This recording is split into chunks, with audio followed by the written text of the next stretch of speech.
नमस्कार, मी पंजाब डक राज्यातल्या शेतकऱ्याला सांगू इच्छितो की तुम्ही काय करा, 8 ऑगस्ट पर्यंत शेतीची कामे करून घ्या. कारण की राज्यामध्ये 8 तारखेला रात्रीच्याला पाऊस सुरू होईल, 9 ला आणखीन जास्त भाग येणार आहे. म्हणून हा अंदाज सर्व शेतकऱ्यांना लक्षात द्यायचा.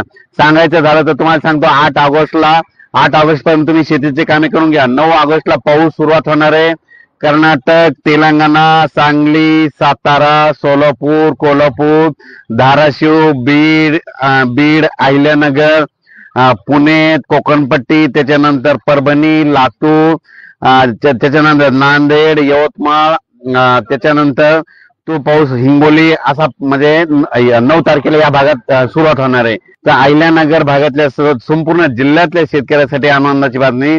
तुमच्याकडे मात्र 8 तारखेपासून ते 16च्या दरम्यान तुमच्याकडं म्हणजे राहुरी, त्याच्यानंतर राहुरी, शिर्डी, कोपरगाव, राहता, संगमनेर म्हणजे शिर्डी सगळीकडे म्हणजे सांगायचं झालं तर श्रीरामपूर, अहिल्यानगर भागामध्ये म्हणजे जिल्ह्यामध्ये सगळीकडं 9 तारखेपासून ते 12 पर्यंत चांगला शेतातून पाणी बाहेर निघणार पाऊस पडणार आहे आणि शेतकऱ्याच्या पिकांना जीवदान ठरणार आहे. म्हणून हा अंदाज अहिल्यानगर जिल्ह्यातल्या शेतकऱ्यांनी लक्षात घ्यायचा.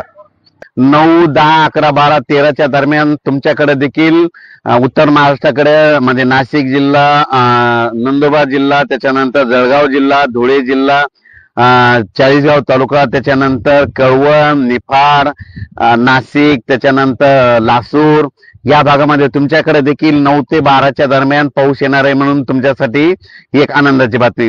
त्याच्यानंतर आपण परत काय करू, विदर्भाकडे देखील मध्ये 9 तारखेच्या नंतर 10 ते 16च्या दरम्यान मध्ये पूर्व विदर्भ, पश्चिमी विदर्भाकडे चांगला पाऊस येणार आहे. आणि सांगायचं झालं तर सुरुवातीला पूर्व विदर्भाकडे घेऊ. पूर्व विदर्भाकडे सांगायचं झालं तर नागपूर, वर्धा, भंडारा, गोंदिया, चंद्रपूर, यवतमाळ, अमरावती या भागाकडे तुम्हाला सांगू इच्छितो 14 ते 16च्या दरम्यान तुमच्या भागाकडे चांगला पाऊस येणार आहे. म्हणून हा अंदाज लक्षात घ्यायचा. त्याच्यानंतर पश्चिम विदर्भाकडे म्हणजे बुलढाणा जिल्हा, अकोला जिल्हा, यवतमाळ जिल्हा, वाशिम जिल्हा, अमरावती जिल्हा ह्या 5 जिल्ह्यामध्ये तुम्हाला सांगतो की 9 तारखेपासून ते 12 तारखेच्या दरम्यान म्हणजे वेगवेगळ्या भागात दररोज पावसाची हजेरी लावणार आहे. वेगवेगळ्या भागात पाऊस पडणार आहे, पण पिकाला समाधानकारक असं जीवदान ठरणारा पाऊस पडणार आहे. म्हणून हा अंदाज लक्षात घ्यायचा.